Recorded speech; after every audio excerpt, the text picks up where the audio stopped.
un caso icónico y emblemático de restitución de tierras. Y ahí hay unas fotos, sobre todo de niños, y ahí hay unas interpretaciones de mucha gente sobre esas fotos que no están dentro de lo que yo quería poner, que tampoco están escritas esas interpretaciones que yo quería dar esa carga. Y ahí es donde me doy cuenta que son dos discursos separados y donde, puchica, haces una o haces la otra. Ahí es donde hay un parteaguas en mí. Los datos, las historias, las palabras, la memoria. Un recorrido por el mundo. Una vuelta por la esfera pública. Mientras el mundo gira en esfera pública, analizamos lo que acontece. Dirige Arturo Rojas.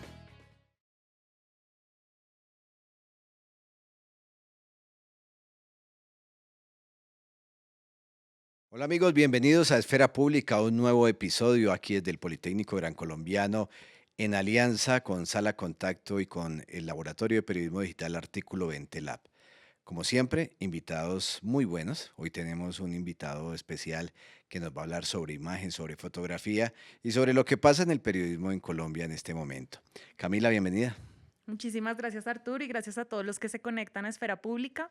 Muy contenta de estar en un nuevo episodio y sobre todo muy contenta de tener invitados tan conocedores de las diferentes fases del periodismo y de cómo ejercer esa carrera desde una mirada diferente, como la fotografía en el día de hoy.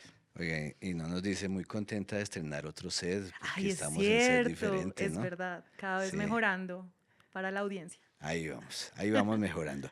Estamos con Gerald Bermúdez, historiador, colega. Imagínate, colega, que no, hasta hoy me entero. Magíster en Artes Plásticas y Visuales de la Universidad Nacional de Colombia, 15 años de experiencia en el periodismo escrito y en el fotoperiodismo, y es periodista freelance para medios internacionales. Gerald, bienvenido a Esfera Pública. Gracias Arturo, gracias María Camila. Eh, es un buen espacio muy interesante, además muy pertinente el momento para hacerlo, para hablar de periodismo y de todo lo que implica lo que está sucediendo hoy. Esta serie la llamamos Diálogos sobre periodismo y comunicación. Estamos haciendo una serie dedicada a todo lo que tenga que ver con la comunicación. Y hoy pues estamos contigo para hablar sobre fotoperiodismo, sobre fotografía. Empezaría, como empezamos siempre, por el principio, y es cómo llega Gerald Bermúdez, un historiador, a ponerse a hacer fotografía. ¿Qué hay? Bueno, es muy complejo, esa es mi muletilla, es muy complejo. Yo era como el fotógrafo de las fiestas en la casa, esas cámaras de 110, esas chiquitas. Yo hacía las foticos, pero nada pretencioso. ¿Con el flash de ese cuadradito alcanzaste o no? Alguna vez una de un tío, pero mías no. Y digamos, pero estos fueron que los 80s hasta el 89, 90, algo así, 91. Em, Ese era como mi acercamiento a la fotografía. En algún momento, a los 20 que hago un viaje, hago fotos de ese viaje y me empieza a gustar como el asunto de encuadrar, entender la composición, pero sin manual, sino algo muy intuitivo y sin pretensión. Mis pretensiones eran otras, la literatura y escribir, etcétera. Igual una vena muy artística. Sí, fíjate que últimamente me di cuenta de que eso está ahí. Uno no se da cuenta, ya después de viejo empiezan a aparecer las llaves, como se dice. Bueno, eso pasa y en algún momento, a los 29, 30 años tal vez, viajando por Sudamérica, eh, mochileando por Sudamérica, empecé a hacer fotos y a hacer un registro ya un poco más consciente de documentación de ese viaje. Y ahí hubo críticas de amigos que en ese momento eran artistas plásticos y encontraban elementos formales de composición, puntos de fuga, etcétera, etcétera. Y dije, bueno, pues acá hay algo. Pero eso quedó ahí por un tiempo hasta que entré al periodismo. Pero la historia, los estudios de historia me imagino que también motivan un poco, porque la historia también es contar. Fíjate que es muy particular porque yo abjuré mucho tiempo de la historia, soy un desertor, pero me di cuenta cuando entré al periodismo, digamos, yo soy periodista formado en el oficio, yo no tengo estudios formales de periodismo, pero me di cuenta que el método histórico de crítica de fuentes, de aproximación a la fuente, de hablar con la gente, de mirar un documento, de tratar de entender y situarlo, las 5 preguntas, ¿no? El qué, el cómo, el cuándo, todo esto, estaba en el método histórico.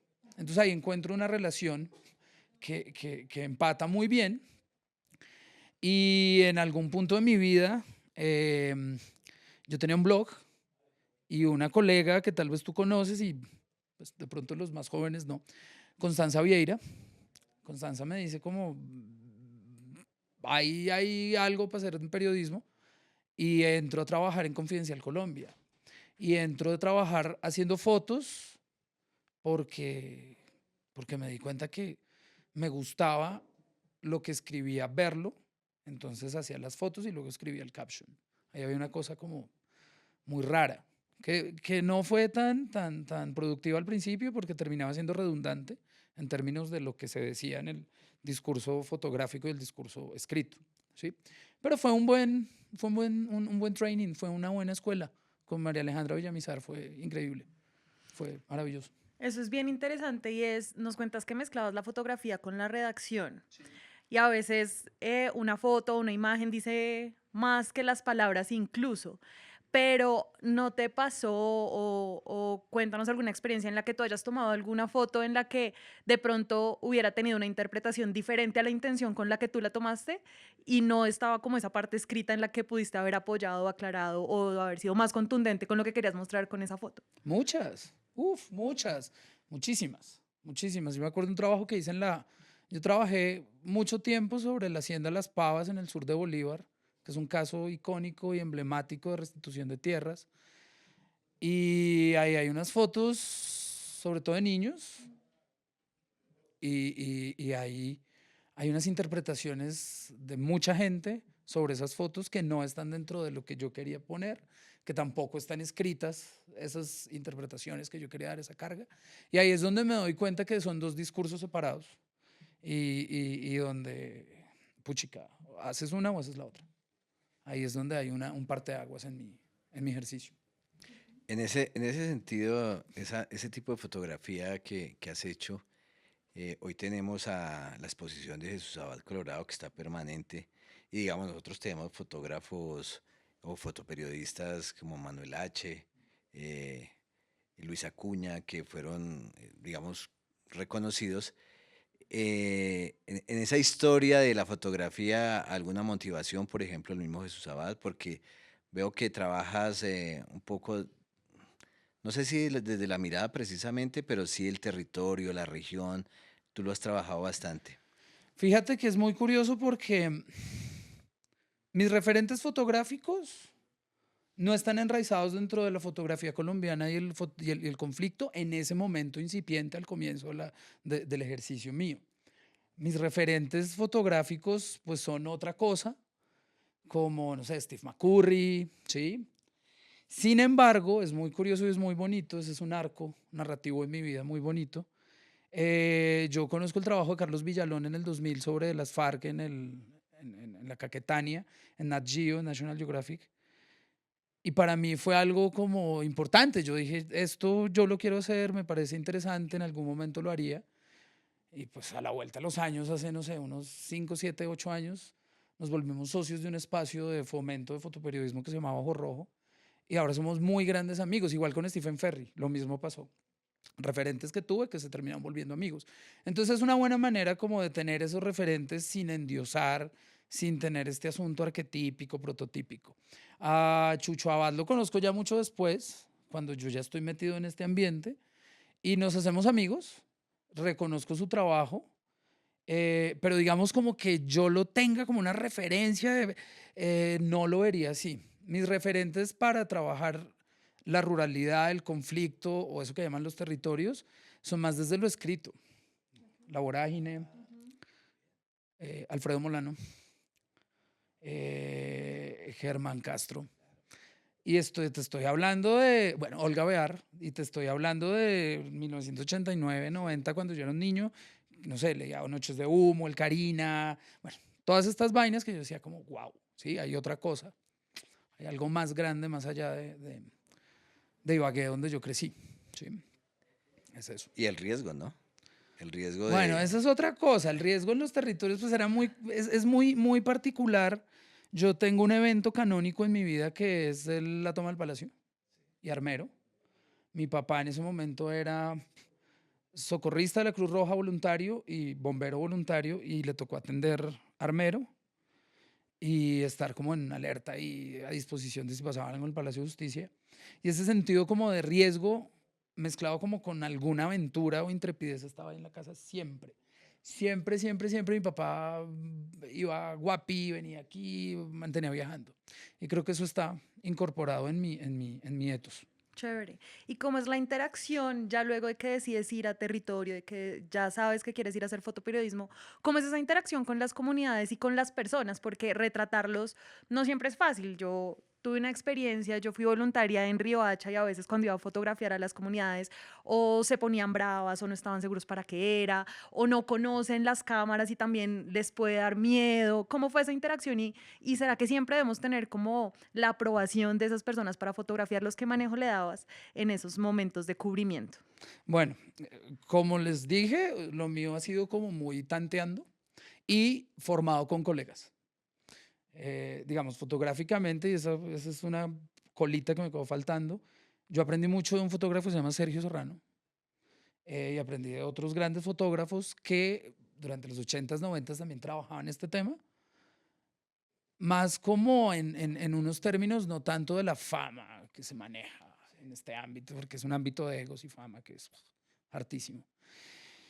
Entonces, cuando tú te desprendes un poco de esa pretensión de que tú eres quien va a salvar, y sí, que es de hecho una posición bastante, no sé, tiene una carga como de colonialismo inserto estructural.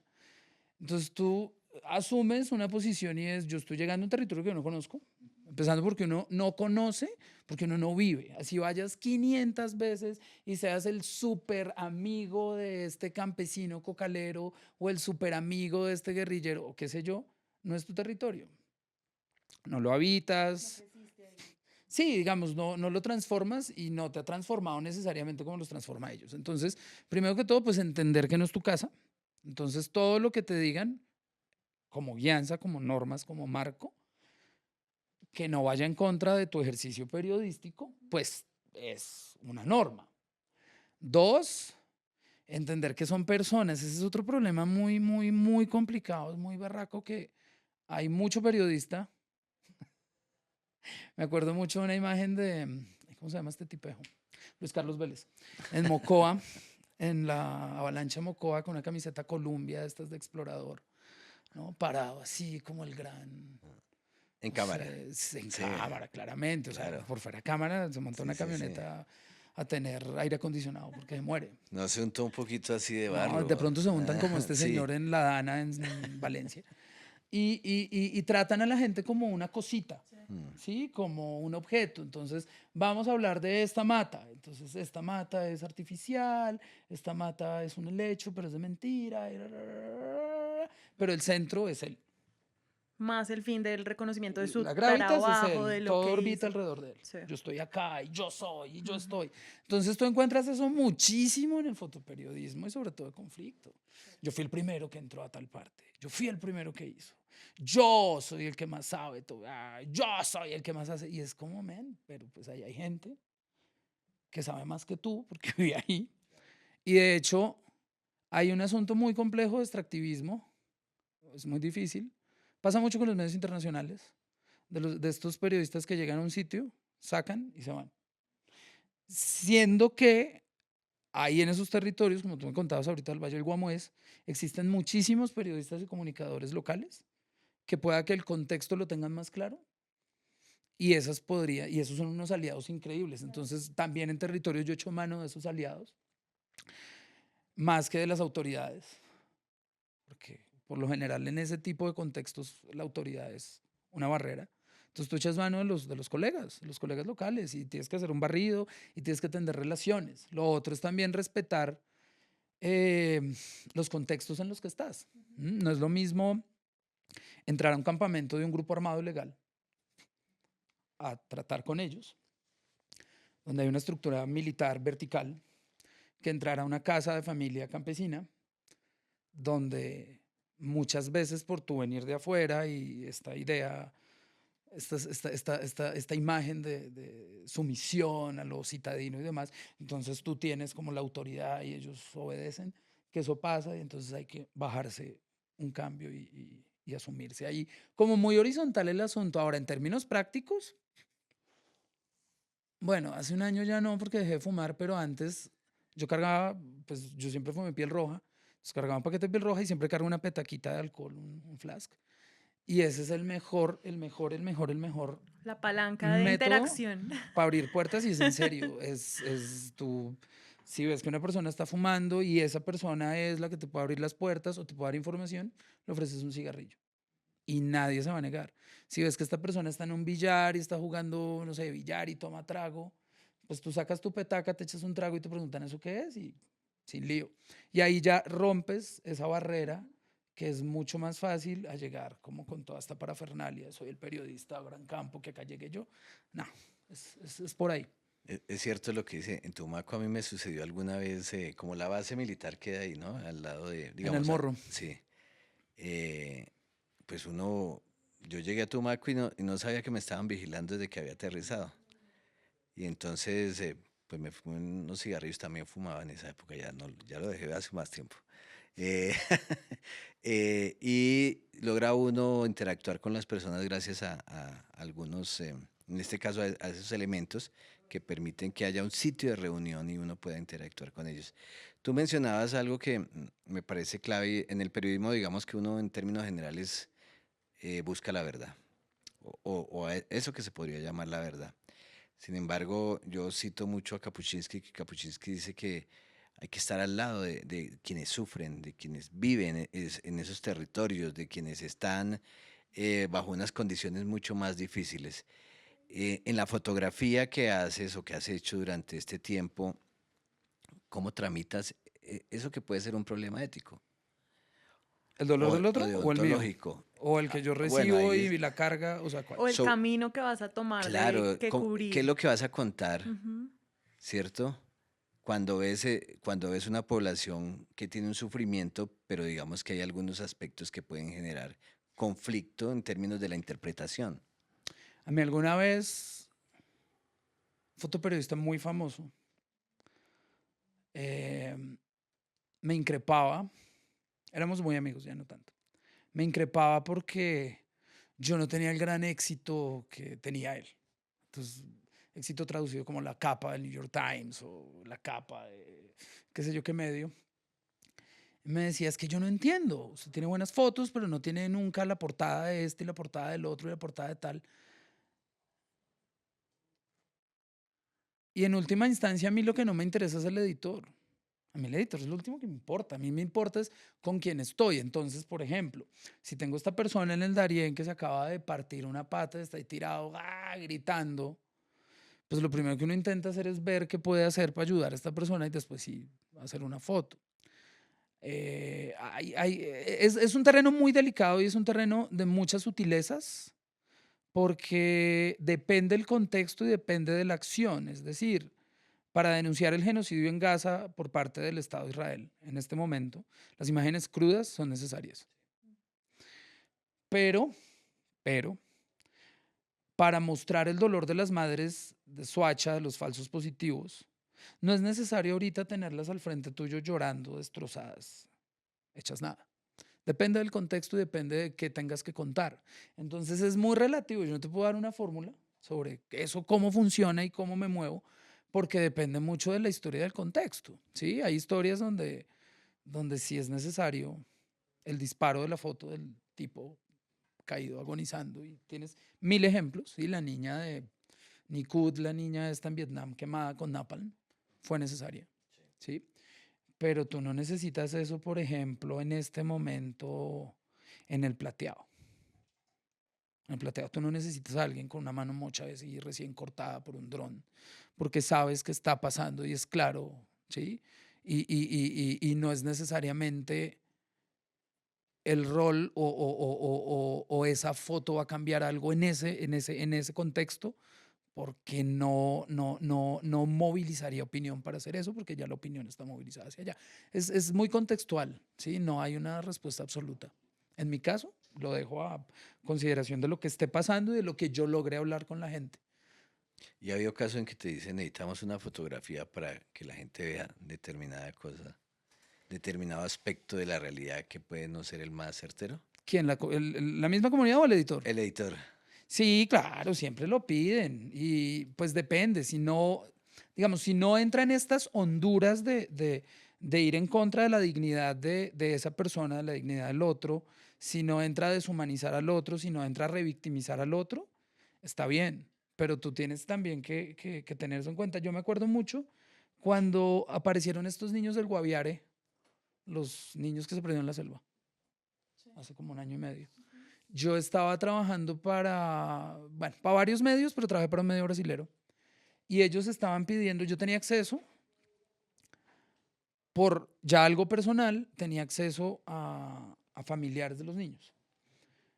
Y eso permitía entrar a verlos. Yo los vi en el cuarto mientras les hacían un ritual de armonización en el hospital militar, pero a título personal, no como periodista. Y en algún momento alguien se enteró, un cliente se enteró y me pidió que entrara y tomara fotos con el celular de los niños. Y pues no va a pasar. Primero porque son niños, segundo porque un niño para ser fotografiado necesita autorización de un adulto, tercero porque no es procedente, o sea, no le va a sumar nada a la historia. La foto de los niños así desnutridos en el hospital no le suma nada, no hace nada, no denuncia nada, no va a cambiar nada y no va a ir en beneficio de ellos. No les va a resolver ninguna problemática. Entonces yo me abstuve y no, sorry, pero no, y pues se fue la plata, pues que se vaya, no me importa. Una mirada con mucho criterio desde lo que se quiere hacer con el periodismo y lo que se quiere mostrar y poner en los medios. Porque lo que dice Arturo, al final sí, eso fue lo que vimos. Claro, lo que pasa es que lo comentábamos antes de entrar al aire, las redes, la saturación de imágenes, porque hay una sobresaturación de imágenes. Tú pones ahora en Google Image, no sé, cualquier tema, hipopótamo, Gaza, lo que sea, y en menos de 2 segundos te aparecen 1000 resultados. Te saturas, hay un bombardeo. Eso hace que el otro, la persona, se deshumanice. Ya no es una persona. ¿Sí? Susan Sontag lo señala muy bien en un libro pues que todo el mundo conoce. Y habla sobre esto, sobre deshumanizar al otro a través de la imagen. Y siento yo que ese principio está perdido en muchos ámbitos, no solo de la imagen, ¿sí? También en la radio, en la televisión, en lo escrito, ¿sí? Pues, ¿y usted cómo se siente después de haber perdido a su madre? Es como, pues, súper bien. ¿sí? Entonces es una explotación de la imagen del otro y es una deshumanización y es convertir en objeto al otro. Y ahí sí yo ya me salgo. Ese es como un periodismo que en los últimos años se ha posicionado mucho el de utilizar por un lado a quienes son las fuentes, ¿cierto? En este caso, tú decías a los chicos, a los niños indígenas, pero por el otro lado un periodismo donde ha primado más la opinadera que el ejercicio periodístico. Pareciera que ese periodismo es tan, o más bien, pareciera que estamos en un hoyo dentro del periodismo y que hay un periodismo corporativo que ha llevado a perder la credibilidad del periodismo. ¿Cuál es tu opinión frente a lo que se está haciendo? A mí siempre me ha gustado y siempre lo he dicho y lo he sostenido en público, en privado y ante el que sea, que lo que hace un periodista es el ejercicio de la reportería. Punto. Bien sea que trabajes en opinión, bien sea que trabajes presentando noticias, bien sea que trabajes como editor, pero si tú no haces reportería, si tú no entiendes lo que significa ser reportero, no eres periodista. Entonces, puchica, uno tiene estas paradojas tan complicadas como un ex candidato a la alcaldía, o miles, pero hablo por ejemplo de Aurelio Suárez, tiene estatuto de periodista porque opina en una mesa de la mañana, ¿sí? Tú tienes el caso de la Flip defendiendo a Abelardo de la Espriella, pero tiene una columna en el Heraldo porque fue amenazado por la columna, ¿m? Que son opinadores. Y políticos, además, Y, algunos de ellos y- también. y yo o sea, yo no me pongo al mismo nivel de una gente de estas porque pues yo hago reportería, yo voy, trabajo la fuente, hablo con la fuente, a veces eso me cuesta a mí, a veces no, me cuesta porque yo tengo un lío de seguridad muy complejo, me cuesta mi tranquilidad para poder llegar a encontrar ciertas versiones de la realidad, no tanto verdades, sino versiones de la realidad que corresponden a ciertas personas. Entonces, cuando tú tienes, no sé, esta masa informe de periodismo, medios, ¿sí? Yo siempre he dicho, el celador de semana no es periodista, pero trabaja en un medio. Entonces, no necesariamente porque estés en un medio eres un periodista, ¿sí? Entonces, esa distinción existía y existió y existe en otros ámbitos, en otros lugares, ¿sí? Los presentadores son presentadores, o existía. Yo me acuerdo que Viena Ruiz era solo presentadora. Pero las redes sociales, estoy sonando yo como un viejo, pero las redes sociales, al permitir que cada persona tenga una opinión, bueno, todos tenemos una opinión, pero al permitir que cada opinión sea válida dentro de la discusión, que eso es muy complejo, porque antes para poder tú expresar tu opinión tenías que entrar dentro de unos sistemas de validación o moverte dentro de unos sistemas, ¿no? Ser un conferencista o entrar a un debate y te tenías que preparar. Ahora pues Twitter o Facebook, tú pones lo que te dé la gana, ¿sí? Y no importa si es informado o no. Entonces esa masa informe termina llevando a que todo y cualquiera entre dentro de ese ámbito. Y entonces las fronteras, no solo entre opinadores, presentadores y periodistas, se desdibujan. Tú tienes el caso hoy, Vicky Dávila, según Blue, se lanza como candidata presidencial, algo que ya todos sabíamos, pero que ya negaba, y utilizó la revista Semana como plataforma de una campaña presidencial que además es vergonzosa, porque no fue clara, ¿sí? Y porque prostituyó el ejercicio periodístico en favor de una aspiración política, echando mano de recursos públicos, porque eso que hizo con Federico Gutiérrez es apalancar una campaña. Y entonces es donde tú dices, bueno, pero ¿y ahora qué? ¿No? Entonces ahí, por ejemplo, yo me sumo al llamado de Santiago Rivas o de Andrés Páramo en Presunto Podcast, donde piden que la Flip deje de defender a Vicky en el momento en que ella renuncia a Semana y se lance a la candidatura. Porque o sea, lo que viene, se los apuesto, va a ser una cosa ridícula donde cualquier ataque contra Una la Vicky victimización, candidata, más allá de la victimización, un ataque contra la Vicky candidata lo va a esconder y lo va a poner como un ataque a la prensa. como un ataque a la libertad de prensa. Y ya no es una periodista. O sea, eres una persona que se dedicó a hacer política, algo que le criticaba a Hassan Nazar, además. Divertido, ¿no? Todo se muerde la cola, ¿sí? Es muy difícil, es muy fregado, es una crisis. Bueno, pero podemos hablar de la crisis ya más extenso cuando quieran. Hablando un poco de esto que nos contabas de te pidieron tomar fotos con el celular, hablemos un poco de las herramientas de trabajo que tiene un periodista en campo y es hoy en día la mayoría de personas en el país tenemos un celular con el cual hacer fotos y probablemente fotoperiodismo. ¿Tú cómo tienes esa mirada de al periodista o al fotoperiodista lo hacen las cámaras que tiene o las herramientas o hay otras posiciones o otras habilidades que esa persona debería tener para poder ejercerlo de una manera responsable o adecuada o cómo ha sido eso en tu experiencia? Bueno, señalas una cosa muy interesante y es que todo el mundo tiene celulares, entonces todo el mundo puede hacer fotos.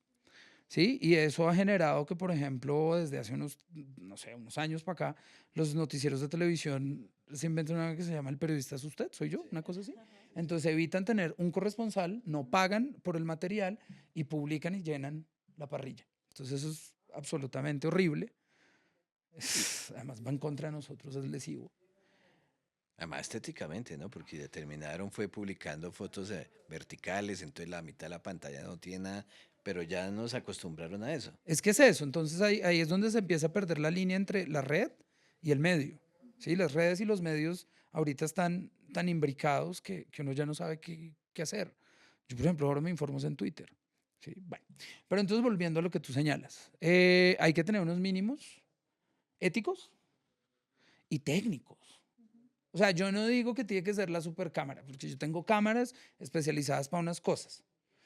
Y a eso uno le invierte plata y esa cámara se tiene que pagar.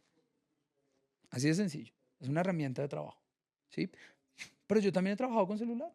A veces es necesario usar el celular porque el equipo no lo puedes mover, no puedes entrar con la cámara, te toca con el celular, entonces yo no veo ningún problema. Lo que yo sí creo es que hay que tener una claridad en para qué voy a usar la herramienta. Es como cualquier oficio, o sea, es como cualquier oficio. O sea, tú tienes unas herramientas y tienes que tener la experticia para usarlas para que salga bien. Y tienes que tener la claridad para qué las vas a usar. Si no, pues las cuelgas ahí. Sí, son decorativas. Cualquiera puede tener un formón, una sierra y pues Sí, no sí. hace una mesa. Las puedes tener en la casa. Y caras también, O pues. sea que la fotografía está acá y acá, más que en la herramienta. Ah, claro, es la flecha y no el indio. Eso siempre se ha Ajá. dicho. O sea, eso siempre se ha dicho. Siempre, siempre, siempre. Obviamente, pues hay equipos que te permiten, no sé, con esa cámara que estamos grabando, pues hay una cantidad de información que se puede procesar mejor que en un celular y puedes tener unas texturas y unos looks distintos. Y pues sí, pero también es parte de tu entender qué quieres hacer. ¿Sí? Si tú quieres algo así, con un look de cine, pues te consigues una cámara de cine. ¿M? Pero si quieres algo menos técnico en ese sentido, porque necesitas que sea de otra manera, pues lo puedes hacer con el teléfono. Además, ahora los teléfonos cada vez están más, cada vez, sí. Ustedes no compran un teléfono porque tenga una antena X o tenga unos hercios tales o porque corra en tal banda o porque la pantalla se hacía menos que sean gamers. Ustedes compran el celular porque tiene cámara. La gente compra celulares porque tiene cámara. Siempre el criterio es, este es un iPhone, ¿y qué trae? La cámara de 60 y no sé qué megapíxeles, la no sé qué, no sé qué, y esta puede hacer selfies y tiene filtros y no sé qué. Es la cámara. Entonces, esa es una herramienta y es válida. Y hay gente que ha hecho trabajos maravillosos en celular. Gerald, ¿cómo ha sido el tema del cuidado de tus herramientas de trabajo en campo? Porque el fotoperiodismo es en territorios agrestes, difíciles, con lluvia, bueno, con muchas circunstancias que pueden maltratar los equipos. ¿Cómo ha sido eso? Pues ahí es donde te digo que viene como todo un asunto de especialización técnica. Entonces, o sea, no sé, vas al Putumayo. A ver, si vas al Meta, no es el mismo clima ni ambiente que en el Putumayo. Entonces, lo ideal sería tener una cámara que esté más sellada perdón, en el Chocó que en el Meta. Lo ideal sería algo que te resista humedad y no sé qué, no como en el Meta, pero pues es muy difícil llegar a eso. Entonces, lo mejor es conseguir un equipo que esté sellado contra el medio ambiente, que son muchos, ¿m? Muchas cámaras, mantenimiento cada vez que uno llega a viaje, meterle platica, porque son las herramientas de trabajo, hay que cuidarlas. Entonces, pues yo llevo una maleta de lona muy old school, no llevo morral, un bolso donde me quepa todo, bolsas con sílica gel para absorber la humedad, un soplador para el sensor y ya. Bueno, otras cosas, pero digamos, en esos términos es que no hay más que hacer, o sea, no puedes hacer nada más. Echarte la bendición para que la lancha no se hunda, como ha pasado, que se caen equipos, o que no se te caiga la chiva como me pasó. Y bueno. El otro problema grande es que, sobre todo para los freelancers, es que uno trabaja con sus propios equipos y Colombia no tiene un sistema de aseguramiento. O sea, aquí las pólizas de seguro no cubren esos equipos por fuera de la casa. Son pólizas internacionales las que te podrían cubrir. Entonces, si se te fregó, te tocaba, no sé, hacer malabares para Perdiste. que te respondan. Sí, claro. Yo perdí mucha plata en equipos. Mucha plata. Tú decías, antes de que iniciáramos la grabación del podcast, eh, que si había que hacer plata no hacer fotografía, Ni periodismo. ni periodismo. Sin embargo, pues has vivido esto, ¿sí? Y ¿cómo se logra uno contactar con medios internacionales? ¿Cómo has logrado hacer tu trabajo? Porque tampoco es fácil, porque precisamente por un lado el gremio es cerrado y por otro lado vino este boom de los medios tecnológicos o de las herramientas tecnológicas que permiten que cualquier persona tome una fotografía, a veces le sale buena y otras veces no tanto. Eh, pero entonces, ¿cómo has logrado sobrevivir en ese mundo? ¿Cuál ha sido tu estrategia? Complejo. Bueno, al principio yo trabajé de planta en un medio que era Confidencial Colombia. Ahí trabajé un tiempo hasta que nació mi hijo y ya no me daba la plata para eso. Entonces me fui a trabajar con ONGs. Y trabajé fotografía y trabajé comunicaciones a ONGs. que dan un poco más por proyectos. Pero tampoco, porque es que estar en lo personal, o sea, esto ya soy yo. Estar en una oficina a mí no, yo no tengo, no, yo tengo horario para mi hijo, pero no más. O sea, no, yo no la logro. Necesito espacios de libertad para poder crear.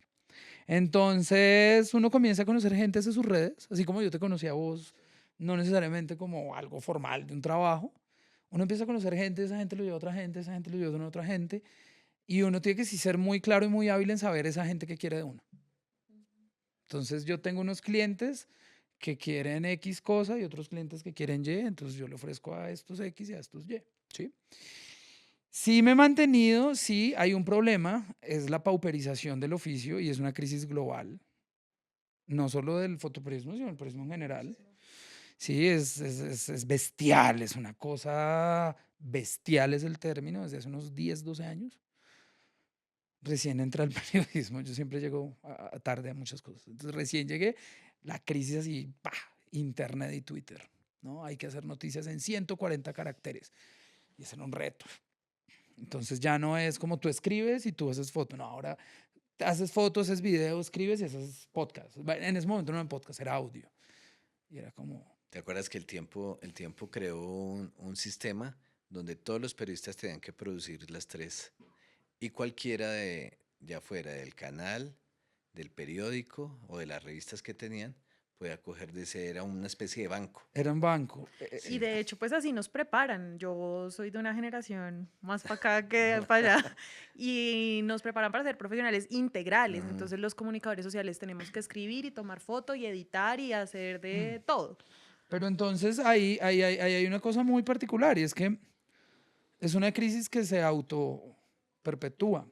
Porque cuando tú haces eso, no voy a demeritar el trabajo de ustedes, pero cuando tú haces eso no puedes dedicar tus habilidades a un medio. Es decir, Alfredo Molano podía hacer fotos y hacía fotos, pero Alfredo Molano no hacía sus fotos con pretensión fotoperiodística. ¿Sí? Alfredo Molano escribía, punto, se acabó. ¿Mm? No sé, Chucho Abad tiene los textos en su libro y tiene algunos textos publicados, pero el fuerte de Chucho Abad no es hacer crónica, ¿sí? Un ejemplo, nuevo, pues, 40 y tantos, pero no está tan viejo. Juan Miguel Álvarez. Juan Miguel escribe y solo escribe y punto, ¿sí? Y se especializó en escribir y lo hace magníficamente.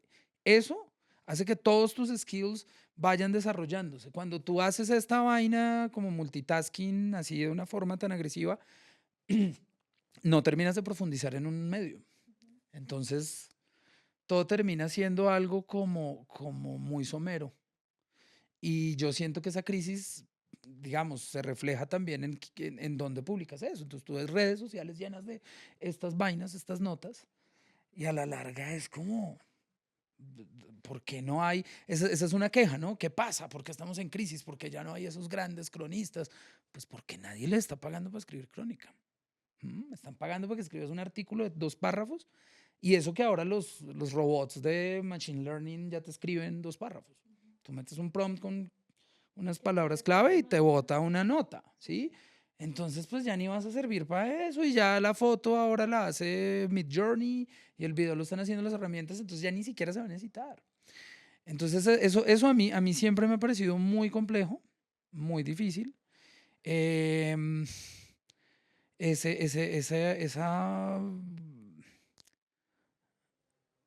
no sé, como esa multitud, esa como navaja suiza de habilidades periodísticas es muy difícil que la tenga alguien. Es muy Nosotros también, difícil. como ahora todas las piezas, tú decías, antes 140 caracteres, uno iba a escribir para internet y tenía que escribir muy corto. Y a veces estos podcasts también se nos pasa el tiempo rápido y nos toca hacerlos más cortos. Total. Pero quería preguntarte para ir cerrando sobre un aspecto y es el aspecto de la protección a los fotoperiodistas, porque mi impresión es que, por ejemplo, en el caso de la Flip, hay más fuerza cuando se protegen a estos periodistas poco más corporativo, sin desconocer que en algunos casos lo han hecho con medios regionales o locales, pero pues tú que estás en el medio del fotoperiodismo, ¿cuál ha sido como ese espacio donde pueden estar protegidos los fotoperiodistas, su trabajo, tanto desde el punto de vista ético en temas de derechos de autor, que les pasa mucho a los fotoperiodistas, como en el ataque propio a la prensa? Bueno, debo decir varias cosas. Yo tengo, digamos, protección de la FLIP por unos casos puntuales, como el de las carpetas del ejército, y otros casos de acoso por parte de la fuerza pública y amenaza. Hace poco dispararon en mi casa una ventana. Em, entonces, la FLIP, digamos, está, pero hay unas falencias profundas, profundas, profundas, profundas, profundas en términos metodológicos, ¿sí? La FLIP, desafortunadamente, no tiene las herramientas y tampoco hay como ese universo de posibilidades, a pesar de que hay mucha colaboración internacional y muchos recursos, como para entender cuál es el trabajo en campo. ¿M? Entonces, te pongo un ejemplo. En el estallido social de 2021, cuando vino toda esta oleada de agresiones de la fuerza pública contra periodistas en general, em, la atención primaria sobre los periodistas agredidos, la FLIP no la daba. Y primaria me refiero a salud, primeros auxilios, ambientes hostiles, ¿sí? Entonces, con unos colegas que sí tenemos ese entrenamiento, hicimos un sistema de monitoreo propio en 4 ciudades, voluntario y ad hoc. Y ahorita es cómo nos cuidamos cuando estamos en campo. Entonces tenemos unos protocolos de seguridad que son más robustos que los de la misma FLIP, y no es porque la FLIP no sirva, sino porque no existe esa capacidad instalada. Y además en Colombia, es paradójico, Colombia es uno de los países con más posibilidad de violencia hacia los periodistas, y no solo fotoperiodistas, pero es el que menos herramientas tiene. O sea, tú tienes, por ejemplo, en El Salvador, en Centroamérica, algo como Riesgo Cruzado, que le enseña a los periodistas gratuitamente cómo responder a un secuestro, cómo moverse en un tiroteo, ¿sí? Cómo responder a seguridad digital, cómo primeros auxilios en terreno. Eso existe. Yo he recibido muchos de esos cursos por invitación, por mi trabajo como periodista de conflicto. Y en ONGs además, porque en eso sí En se cubre ONGs mucho también. Naciones Unidas y demás. Exacto. Ujú. Pero la FLIP, que debería ser la llamada a conseguir esos recursos para dar esos talleres, ni en las curvas. Eso es muy difícil, ha sido muy complejo, y nosotros hemos tenido situaciones. Yo soy parte de la junta directiva de la Asociación de Prensa Internacional en Colombia, que se llama PIC, y nosotros hemos intentado a veces alianzas con FLIP para eso en el estallido social, y no ha sido posible. Yo recuerdo que Naldo Pérez, que era del Espectador, también me comentaba el tema. También sufrió ataques en el estallido social. Mira, nosotros hicimos con Fabiola León Posada, la representante de Reporteros Sin Fronteras en Colombia, y con 2 colegas más, que por seguridad no doy sus nombres, nosotros logramos recoger, perdón, en abril, mayo, junio, julio, de abril a julio, 300 agresiones a periodistas, 80 solo en Bogotá. De hecho, tuvimos una reunión con, en ese momento, el secretario de Gobierno de Bogotá, este tipito, el secretario de Gobierno de Claudia López, que usaba tenis. Bueno, este Yupi, que había sido viceministro de Sí. Defensa. Que está en Blue. No sé, tal vez sí. Ese es un Sí, sí, ejemplo, sí. ¿no? Sí, Y sí. nos sentamos con él a hablar de esta situación. Se comprometió a que la Policía Metropolitana y el SMAT iban a instaurar unos protocolos que de hecho ya existen desde hace mucho tiempo. Y a los 8 días, un compañero, un colega que trabajaba en ese medio, por el medio español, fue mutilado por el SMAT con el disparo de una lacrimógena en Bogotá. Entonces, a la larga tú terminas diciendo, bueno, listo, hay comunicados de la FLIP, hay un sinfín de acciones, pero pues no pasa nada. Las grandes decisiones de fondo sobre protección a periodistas, por ejemplo, de Claudia Julieta Duque, han estado por fuera de la FLIP, ha estado con otras instancias, ¿sí? Y no es que la FLIP no sirva. O sea, la flip es muy valiosa, pero debería estar más robusta, debería haber un interés mucho más profundo de parte de esa mesa directiva. No, pues imagínate que a uno lo llamen y le pidan que se comunique, o sea, si uno va a entrar a un campamento de un grupo armado ilegal, le piden a uno que se reporte cada hora. Es como, no hay señal, no hay señal, o sea, a ver, no hay señal, o que te pongas un ping de GPS para que sepan dónde estás, es como, no, o sea, no, es que no tienes...